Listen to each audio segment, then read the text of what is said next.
Dan untuk guru PP-nya adalah Bapak Heri Caksono SPDKR, pengajar praktik, dan untuk saya sendiri di tengah.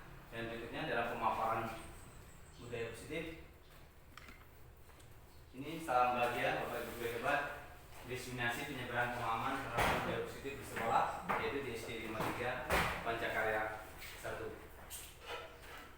Di sini dalam kegiatan pertama yaitu pembukaan yang sedang saya buka, dan yang kedua ada text breaking, presentasi konsep, tanya jawab dan refleksi dan penutup. Dan untuk yang ini motonya adalah untuk guru penggerak ya, tergerak, bergerak dan menggerakkan.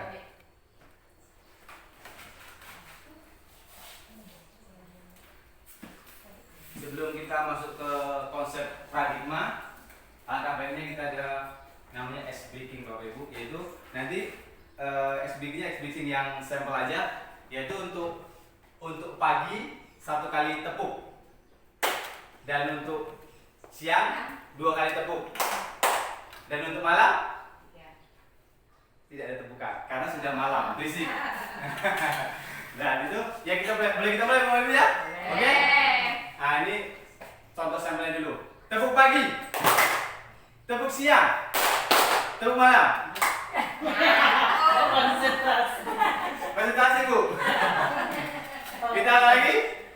Tepuk siang, tepuk pagi, malam. Nah, sudah berarti di konsentrasi. Terima kasih atas waktunya. Dan sekarang kita masuk ke materinya, yaitu adalah paradigma pembelajaran di dalam kelas. Di sini dalam konsepnya saya mengkonsep 1. Perubahan paradigma belajar, 2. Disiplin positif, 3. Nilai-nilai kebajikan, 4. Kebutuhan dasar manusia dan motivasi perilaku manusia, 6. Posisi kontrol guru dan keyakinan kelas, dan segitiga institusi. Dalam benak Bapak Ibu guru sekalian, yang dinamakan paradigma itu apa? Paradigma itu apa? Kira-kira apa paradigma dalam pembelajaran? Kalau kurang lebih konsep saya begini, paradigma dalam pembelajaran ini termasuk teori kontrol dari Dr. William Glasser yang menemukannya, paradigma barunya di kelas. Kalau dalam film teori kontrol Dr. William Glasser ini, pembelajaran paradigma baru memfokuskan ke tadi sebagai pusat dalam kegiatan pembelajaran.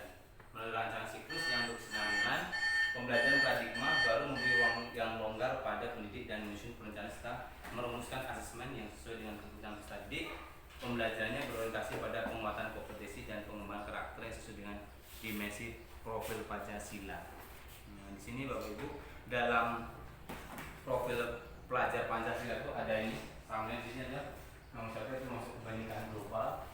Di situ ada nanti yang bergotong royong, kreatif, benar kritis, mandiri, beriman dan bertakwa kepada Tuhan Yang Maha Esa.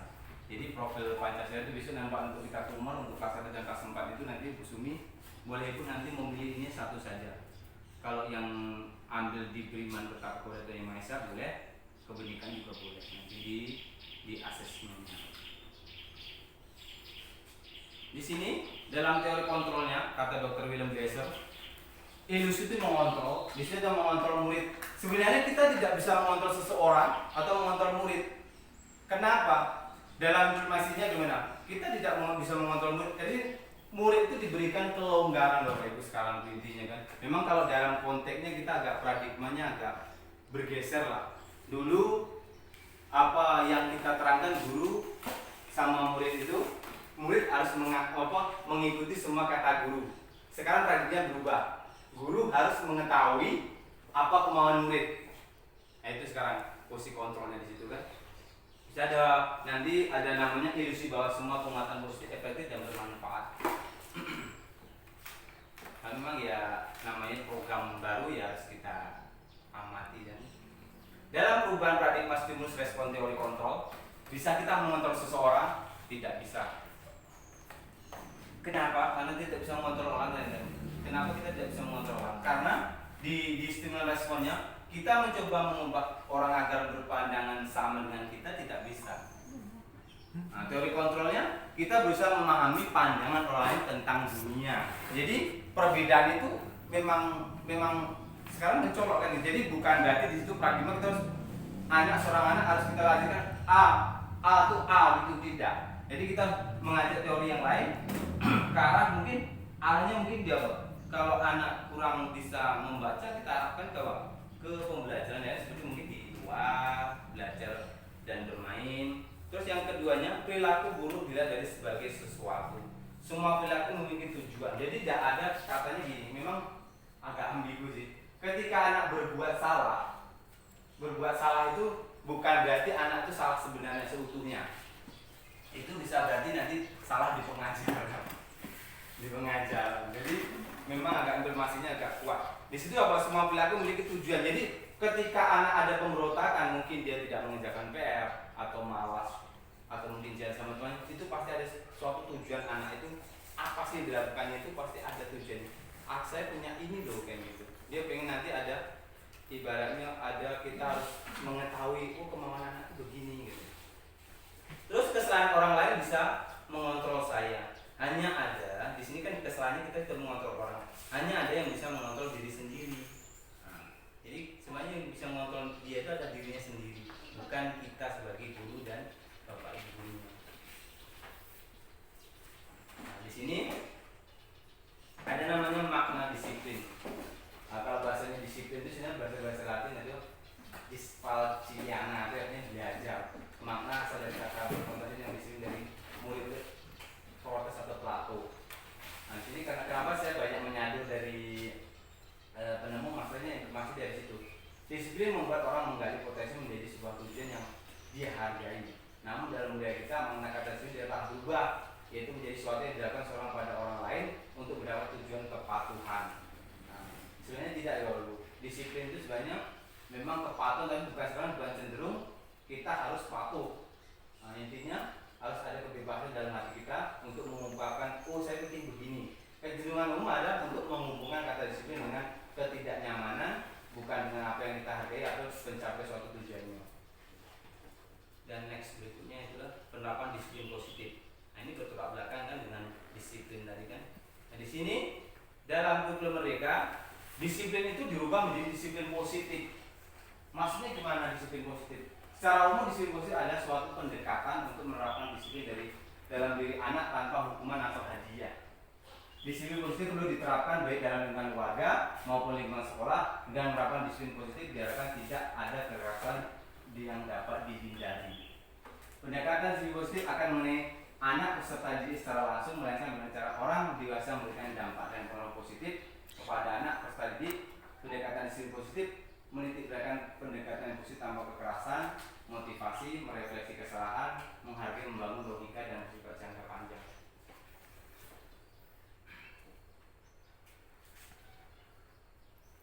Itu dalam nilai kebijakannya. Di sini ada kebijakan yang namanya kebijakan universal. Jadi ada universal itu keseluruhannya. Nilai kebijakan adalah sifatnya sifat positif manusia yang merupakan tujuan mulai yang ingin dia capai setiap individu. Nilai tersebut bersifat universal dan lintas bahasa, suku, bangsa, agama maupun latar belakang. Nah, di sini nanti ada profil Pancasila, enggak? Profil Pancasila tidak saya bahas, karena sudah. Nah, dari teori motivasi perilaku, di situ saya bagi menjadi 3, yaitu untuk menghindari ketidaknyamanan atau hukuman. Apakah yang terjadi apabila saya tidak melakukannya? Nah, itu masuk ke motivasi eksternal di dalam dirinya. Dan untuk yang kedua, untuk mendapatkan imbalan dari orang lain, institusi, apa yang akan saya dapatkan apabila saya melakukannya. Nah, ini informasi gini. Ketika kita masuk ke sini, ke teori ini, terus ketika apa? Tidak memiliki kenyamanan ini, saya akan melakukan sesuatu supaya saya terhindar dari hukuman. Nah, itu anak kan kayak gitu kan. Nah, melakukan itu sebenarnya tidak ada motivasinya. Terus yang untuk kedua, untuk mendapatkan imbalan. Ketika saya nanti rajin belajar, saya akan juara 1 dan mungkin akan juara umum, akan mendapat imbalan dari sekolah berupa mungkin hadiah. Nah, itu masuk motivasi internal juga. Dan untuk yang ketiga, menghargai diri sendiri menjadi insan yang sesuai dengan harapan kita. Yang bagus adalah memotivasi diri untuk menjadi insan yang apa? Yang diharapkan jadi yang harapan kita ya. Jadi saya akan menjadi orang yang seperti apa bila saya melakukannya. Arahnya gimana? Kalau mau kita lakukan, apa sih yang nanti yang kita lakukan di situ? Nah, untuk kebutuhan dasar manusia hakikatnya ada 5.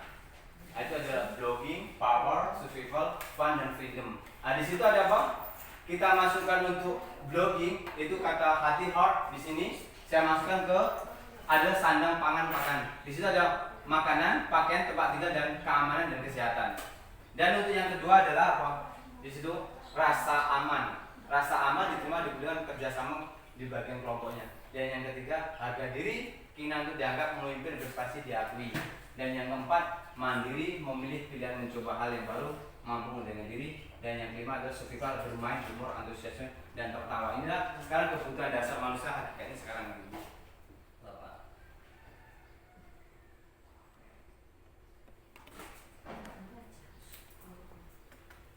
Nah, di sini nanti saya jabarkan namanya ada hukuman, konsekuensi dan restitusi. Pertama, kita akan bahas hukuman. Selama ini kita sering memberikan hukuman kan. Biasanya hukuman untuk anak-anak. Jadi ya, namanya hukuman tidak terencana, tiba-tiba, murid tidak tahu apa yang terjadi dan tidak dilibatkan bersifat satu arah berupa hukuman fisik atau psikis atau mungkin kan namanya verbal. Dan untuk konsekuensinya terencana, aturan, murid dibuat tetap tidak nyaman jika guru melalui memonitor murid. Dan untuk restitusinya, pembenarannya, proses menciptakan kondisi bagi murid untuk memperbaiki kesalahan proses kolaborasi yang mengajar murid untuk mencari solusinya sendiri. Ini memang agak, kita tuh agak bertolak belakang sebenarnya, tapi memang ya kita pelajari. Contohnya di sini saya kasih contohnya apa untuk restitusi dan hukumannya. Di sini saya kasih contoh. Mencatat 100 kali dalam buku kalimat. Di situ kan, mencatat 100 kali dalam buku kalimat. Saya tidak akan terlambat lagi karena terlambat ke sekolah. Lari mengelilingi lapangan basket. Nah, ini saya kasih apa cluenya. Kalau saya gini, Bu. Bapak Ibu kan seorang guru. Mencatat 100 kali dalam buku kalimat, saya tidak akan terlambat lagi karena terlambat sekolah. Apakah masuk hukuman atau konsekuensi? Mencatat 100 kali kalau tidak mengerjakan tugas. Konsekuensi? Iya, masuk ke hukuman. Karena di sini ada 100 kali kan.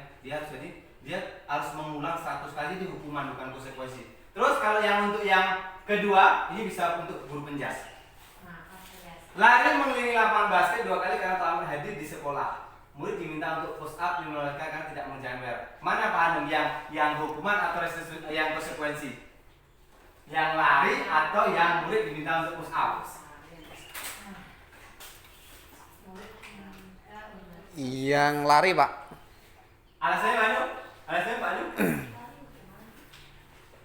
Kalau yang untuk mengerjakan PR, karena kemarin juga sudah dapat masukan dari mentor Bapak itu, katanya kalau PR itu sekarang itu memang apa ya, bukan mengerjakan sesuatu dari awal, tapi mengerjakan segala sesuatu yang meneruskan dari sekolah.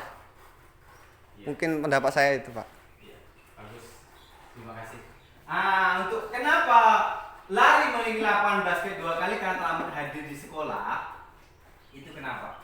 Kalau dia masuk ke konsekuensi, karena di mapel pembelajaran PJOK atau penjas. Karena gini, ketika terlambat, otomatis kan anak tidak mengikuti namanya pemanasan kan, Bapak Ibu kan, tidak ada pemanasan. Jadi ketika tadi teman-temannya sudah melakukan pemanasan, terus mungkin si Anto atau si Budi terlambat 5 menit, nah dia akan diberikan lari kecil-kecil di mungkin sekeliling lapangan basket, makanya sekitaran 3 menit apa 2 menit, itu termasuk sudah pemanasan, bukan hukuman, karena dia sudah terlambat. Bukan hukuman. Nah, terus kalau untuk memang untuk yang ke poin yang ketiga itu adalah termasuk hukuman. Karena apa? Yaitu memang kalau guru kelas itu banyak dihukumnya, hukuman. Di situ ada murid diminta untuk push up 15 kali karena tidak mengerjakan PR. Karena kita pas kita ngajar kita bukan mapel PJOK atau penjas, kita mengajar IPA atau PAI. Kenapa anak suruh push up? Kan itu sudah menyalahi aturan. Nah, sudah, itu kan saya rasa sudah agak paham. Yang berikutnya ini sama aja. Nah, ini kan di sini ada jaringan ini kan ya. Sudah saya kelompokkan hukuman, konsekuensi, hukuman, konsekuensi. Nah, dia kan lari mengelilingi lapangan terlambat 10 menit adalah dalam pelajaran PJOK adalah konsekuensi. Kalau konsekuensinya dia harus menggantikan kertas. iya, kalau untuk apa kan sekarang sistemnya sudah saya klasifikasikan, kemarin sudah saya riset untuk apanya. Mungkin seandainya gini, untuk yang poin tadi kan membersihkan tumpahan air di meja tulis karena tersenggol partner belajar, itu konsekuensi. Murid disuruh untuk mengenakan sepatu seharian sekolah karena tidak mengenakan sepatu itu masuk hukuman.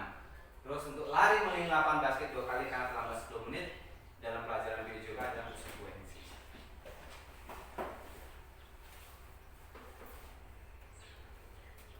Nah, di sini ada namanya urutannya adalah penghukum, pembuat rasa bersalah, teman, pemantau, dan manajer. Nah, kita sekarang ibu-ibu biasanya di bagian mana? Apakah kita penghukum, pembuat rasa bersalah, friend atau teman atau pemantau atau manajer?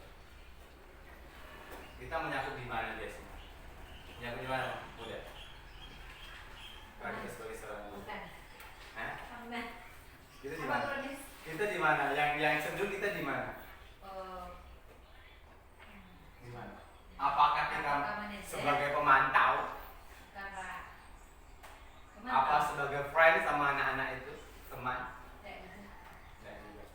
Sebenarnya kita sering apa? Di posisi manajer. Kenapa? Kita mengatur semuanya. Kita menghukum, kita membangun masalah, kita juga teman, kita juga pemantau. Nah, kita bisa di sini manajer. Sebenarnya salah. Kita sebagai apa? Kita sebenarnya di sini spek itu di tengah sebagai friend atau teman. Itu yang harus kita apa rubah paradigmanya. Nah, di sini nanti saya terapkan dalam posisi 5 kontrolnya. Dan dalam penghukum itu umat beda pada beda 1 jam. Nah, itu sudah biasanya kita pernah lakukan. Posisi pembuat merasa bersalah harus berapa kali Bapak Ibu bilang topi setiap Senin dipakai, ibu kecewa dengan kamu. Itu kan bahasanya kayak gitu kan. Sebenarnya tidak boleh bahasa yang kayak gitu. Biasanya kamu hari ini sudah melanggar peraturan sekolah kamu, tahukah konsekuensinya? Nah, Senin depan ibu tahu kamu sudah pakai topi. Nah, makanya di sini kan kita sedang di posisi pemantau atau friend di situ kan atau di teman. Ayo dong, nah ikuti aturan sekolah, tidak susah kan? Tolong bantu ibu sekali ini aja, jangan sampai buat yang ini lagi. Nah, bahasanya harus kayak gitu. Sekarang, untuk manajer, apakah kamu tahu kesalahanmu? Bagaimana kamu memperbaiki kesalahanmu? Nah, untuk kita di stakeholder di SD, apalagi di kelas rendah, itu yang bagus adalah teman atau friend. Ketika anak membuat salah itu, ya itu memang kayak agak berat kan. Ayo dong nak, ikutin aturan sekolah, tidak usah susahkan, tolong bantu ibu sekali atau bapak, jangan sampai buat seperti ini lagi. Jadi tidak ada lagi gerakan verbal. Kadang kita ya, nah itulah saya kemarin itu juga banyak berdebat, Iya, anak sekarang sudah berbeda dengan zamannya eranya kita. Nah di sini aja di sini, kok kamu tidak pernah benar melakukannya? Nah, itu termasuk menghukum. Ya. Sering maka aku buat PR mana betul. saya juga kayak gitu. Nah di sini, ini membuat, ini agak jangan sampai kita sekarang membuat bersalah saya anak bu. Ini agak yang titik beratkan. Dia merasakan gini. Mohon maaf ada kata kita terlonggarkan gitu. Bodoh sekali diri. Nah, itu memang ya susah kan. Jadi itu jangan sampai nanti dia merasa bersalah dan trauma untuk belajar. Itu yang agak repot. Nah, ini yang relevan untuk yang mungkin kelas 1, kelas 2, kelas 3. Ayo dong, ini Bapak Ibu gurumu. Ayo lakukan PR-nya, kerjakan.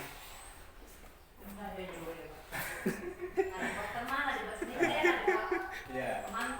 Jika kamu tidak mengerjakan tugas, maka kamu tidak akan pernah mendapatkan nilai loh. Ini boleh digo sebenarnya. Ini bisa kita terapkan di kelas ini. Bisa. Kalau untuk manajer juga bisa. Mbak manajer tidak menjalankan apa rencanamu untuk bisa menyelesaikan masalah ini. Ini biasanya di kelas tinggi. Mungkin di kelas 5, kelas 6 sudah bisa. Nah, jadi biar anak bisa mengurai permasalahannya. Dan untuk keyakinan kelas, saya sudah menerapkan di situ ada namanya keyakinan adalah kesepakatan kelas. Saya sudah terapkan di situ, ya mencoba untuk memperbaiki lah. Di sini dalam keyakinan kelas tuh saya libatkan anak-anak untuk apa sih yang harus ibaratnya yang dibutuhkan untuk ke kelas kita.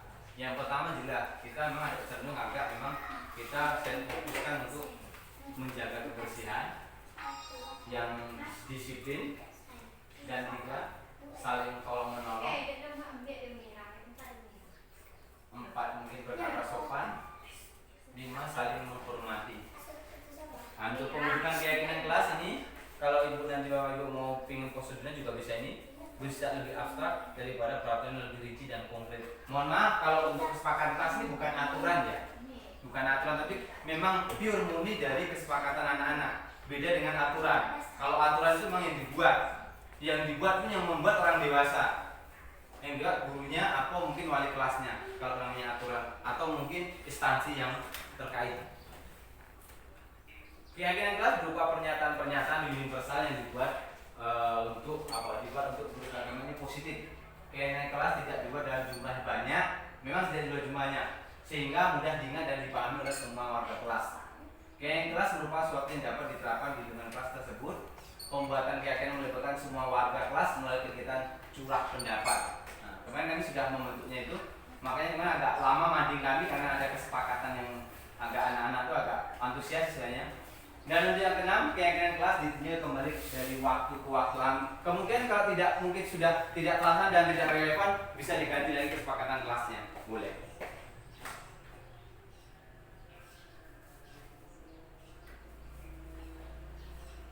Ini contoh-contohnya sudah ada nih, hari tepat waktu, berpakaian rapi sesuai dengan setiap hari, berdoa sebelum dan sudah belajar dengan bersungguh-sungguh, mengerti dan mengerjakan tugas sekolah ratu, menjaga kebersihan kelas dan sekolah, jujur dan mandiri. Di sini kan ada nanti di situ saling menghormati, menyayangi dan bekerja sama, bersikap baik dan ramah dan santun. Boleh nanti kalau mau disadu diterapkan di kelasnya masing-masing. Kalau untuk yang apa, boleh nanti di sini ada yang mamanya mungkin ada gangguannya kesehatan, boleh nanti kesepakatan gunakan masker, boleh juga kan situ apa jaga kesehatannya. Nah ini agak berat Bapak Ibu ya di sini. Apa itu restitusi? Kalau gambaran Bu Reni, restitusi itu apa? Apa gimana? Kalau dalam penelitian itu restitusi adalah proses mencegah kondisi bagi untuk memperbaiki kesalahan mereka sehingga mereka bisa kembali pada kelompok mereka dengan karakter yang lebih kuat. Jadi kalau kita memang ada kesannya kita menghukum, menjustis kayak bullying, anak tidak bisa bergaul dengan temannya. Anak akan terpisah dengan kelompoknya. Lagian dia juga tidak mungkin diakui sama kelompoknya. Si Anu itu mohon maaf bodoh. Si Anu itu mungkin jorok. Kurang rapi. Nah, itu yang harus kita memanage, jangan sampai nanti terkeluar dari anak-anak kata-kata yang seperti itu mengelompok-kelompokkan. Nggak boleh sebenarnya. Nah, dalam ciri-ciri restitusi ini kemarin saya rangkum, saya satu berapa 9 ciri-ciri restitusi adalah bukan untuk menebus kesalahan, namun untuk belajar dari kesalahan. Nah, itu kan. Jadi kita tidak boleh menghukum. Dia soalnya nanti tahu ini memang udah salah dari saya. Terus memperbaiki hubungan, tawaran bukan paksaan. Restitusi menuntut untuk melihat kesadaran diri. 5. Restitusi mencari kebutuhan dasar yang mendasari tindakan. 6. Restitusi diri adalah cara yang paling baik untuk memperbaiki diri. 7. Restitusi fokus pada karakter bukan tindakan. Nah di sini yang nomor 7-nya memang agak berat di situ.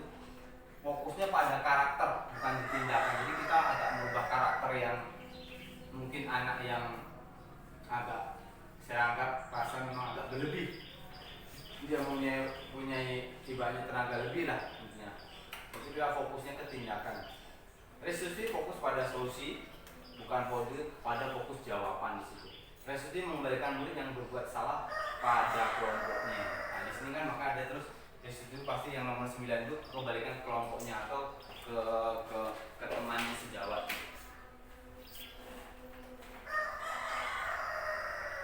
Nah di sini namanya segitiga restitusi memang agak kurang jelas di sini. Ini kalau untuk merumuskannya segitiga restitusi di sini ada namanya kamu tentu punya alasan mengapa melakukan itu. Nanti validasi tindakan yang salah, segitiga restitusi menanyakan keyakinannya. Nah,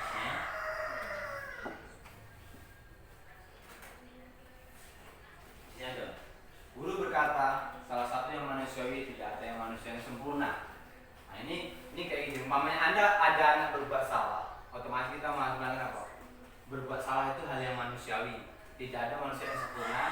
Bapak Ibu juga berbuat salah. Kita pasti menyelesaikan permasalahan ini.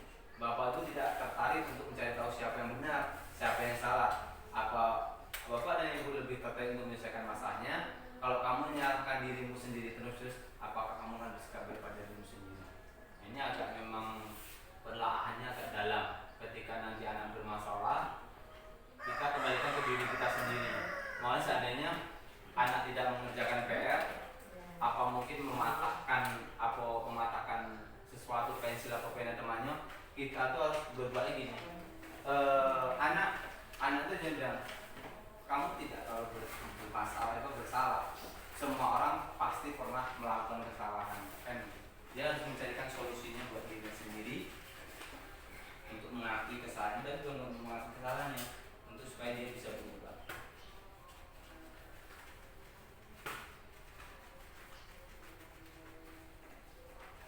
Kalau untuk bermaksudnya di sini ada lagi, di situ guru berkata, kamu bisa saja kan melakukan yang lebih buruk, tapi kamu tidak melakukannya. Nah, kayak berantem misalnya, mungkin berantem itu di situ kan otomatis kita akan pasti ada anak yang kuat tuh misalnya kita akan bilang, kamu pasti bisa melakukan lebih buruk dari itu. Nah, tapi kan tidak mungkin kita ucapkan itu. Kamu pasti punya alasan mengapa melakukannya. Mungkin jahit sama temannya, kita tanya apa? Pasti kamu punya alasan mengapa melakukannya. Dan yang kata berikutnya, apa yang penting bagi kamu? Kamu boleh tetap berusaha menjaga sikap itu, tapi tambahkan sikap yang lain, yang baru. Maukah kamu belajar cara lain untuk mendapat yang kamu butuhkan tanpa harus memukul? Nah, di sini kan ada kan, mamanya seandainya anak tuh meminjam sesuatu pada temannya, otomatis dia tidak dikasih atau diberi, otomatis nanti dia akan memukulnya. Jadi kita sebagai guru harusnya kita berkata di situ, maukah kamu belajar cara lain untuk mendapatkan yang kamu butuhkan tanpa harus memukul? Apakah kamu bisa melakukan dengan lebih baik besok lagi? Memang bahasanya agak harus aneh.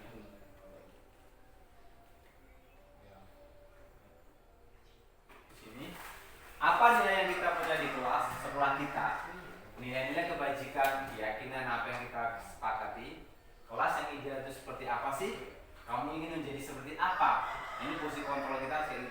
Apakah yang kamu rasakan ketika kamu melakukan itu, kamu menjadi orang yang seperti apa?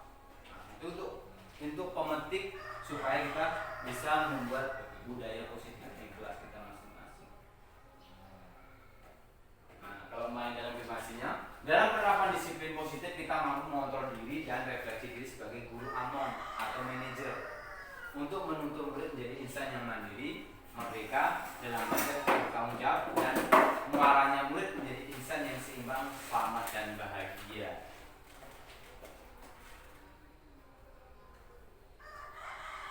Dan sebelum untuk penutup, saya punya sesuatu yang mohon nanti ada flashbacknya ya Bapak Ibu ya.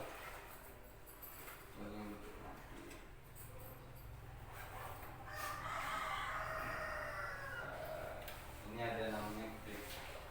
Apa nanti silakan Bapak Ibu tuliskan motivasi dan hasrat Bapak Ibu menjadi guru seutuhnya itu gimana gitu. Tapi tidak usah dikasih namanya. Boleh. Nanti silakan. Sekarang Pak. Iya. Sebelum kita tuh silakan. Tapi Pak motivasi untuk menjadi guru. Iya. Apa motivasi Ibu?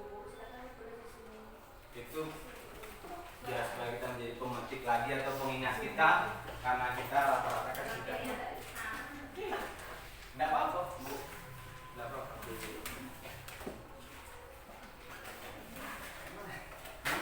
Ini ada tengah saya.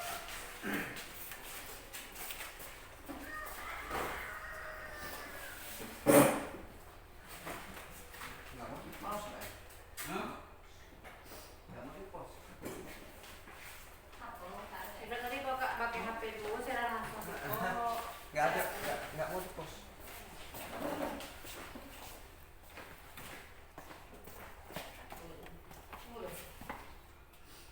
Motivasi jadi guru. Nggak apa-apa. Nanti pas penutup.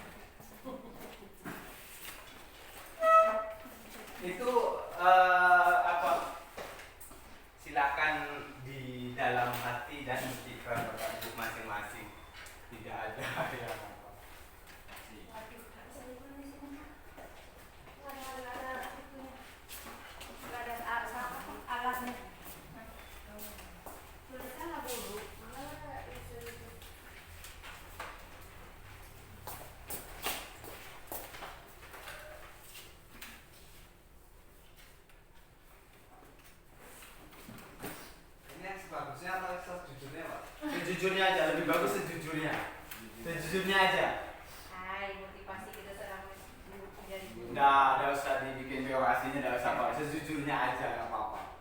Itu lebih bagus sekarang kita berkata jujur.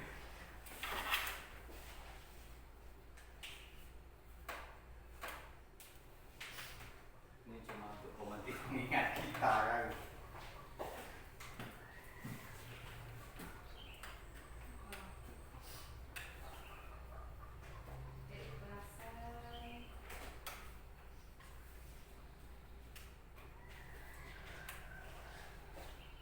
Oke, sambil menunggu Bapak Ibu menuliskan motivasinya, terima kasih atas waktunya. Mohon maaf atas mungkin banyak kurangnya ada di diri saya. Mungkin kalau ada ilmunya itu mungkin sedikit dari saya. Mohon maaf, kita sama-sama belajar untuk menjadi insan guru yang terbaik, untuk menuju guru yang hebat. Terima kasih. Assalamualaikum warahmatullahi wabarakatuh. Waalaikumsalam. Motivasi menjadi seorang guru.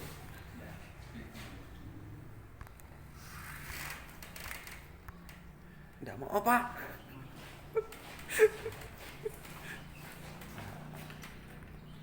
Gak mau. Oke, jalan terus.